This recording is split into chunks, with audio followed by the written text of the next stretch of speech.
Okay, so I wanted to share something with you guys that I didn't. God damn it. Yeah. I broke the brick though. Ugh. Thanks for asking. I said thank you for asking. So, these rear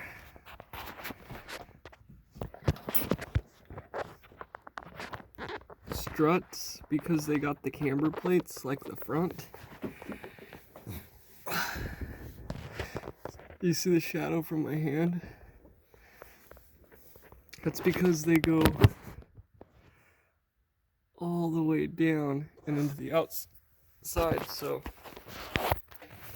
my big concern is, because this is the interior of my car, is that water, mainly water, dirt, debris, mud, that kind of stuff will come up and into this area, which my seat bolt's right here. And then I gotta do something about that. I gotta notch a hole and then feed it through the hole so it's not so. Man.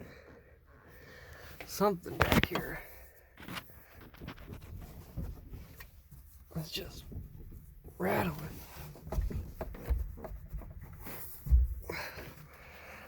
Like nobody's business. So, what I'm gonna end up doing is, those are the original caps for the suspension. I marked that one with an L, so I know that's left and that's right. And I'll drill a hole through that and then I'll recap it. It's just, it'll minimize it, but it won't stop it because there's a hole. So, and I did opt for the extenders, as you just saw. It was like an extra $50 or something. So that way when the seats are in, I don't have to keep taking the seats in and out in order to adjust these. And the only reason the seats still aren't in the car is because tomorrow it goes in for an alignment, 4-wheel alignment. So it's going to need the seats out, because I don't want the alignment guys messing up my seats or getting them dirty. You know, nothing against you guys. There's a reason I take my stuff to you, because you're awesome, really good. It's just, I know nobody's gonna love this car like I do, unless somebody else owns it, and then they'll probably love it as much as I do. But until that time comes, I'm gonna take all the precautions I can to make sure that I'm the one. Yeah, see the outside? I am. You can really see it on this one.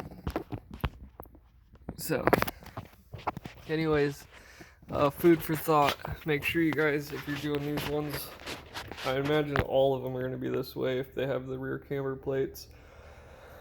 Make sure you have a unibit on hand so you guys can go ahead and drill those caps and make it happen.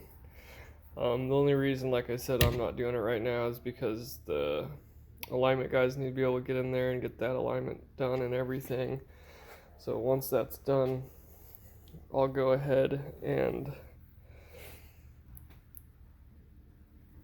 put those caps on, and then I can't silicone it or anything, so I'm gonna get some foam tape that I use for HVAC, and I'll just go around to make it nice and sealed, kind of tight, and still be able to turn that, because on these extenders, this is just a plastic cover with a cable that goes down the center of that plastic cover.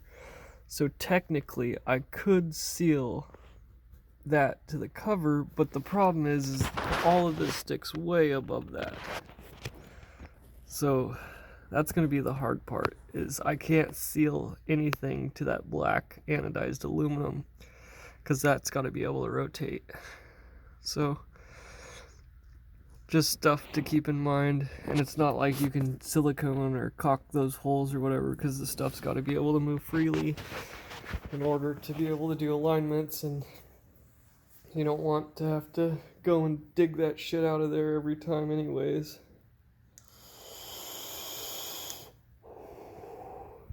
Don't forget your vape juice either. Make sure you lube everything up with VG 7030 when you're doing this. You gotta have it. But I mean, no more monster truck rears.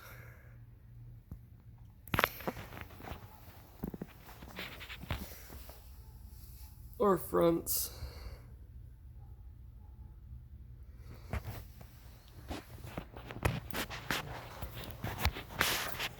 I gotta go the other way. I pulled too far in.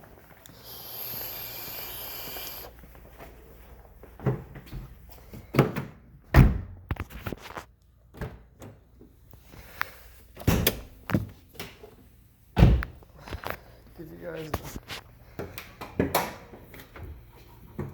boom. See, the fronts are exactly the same way. You can see that light down there through the tire. So it sucks that I'm gonna have to deal with that coming up through here now, but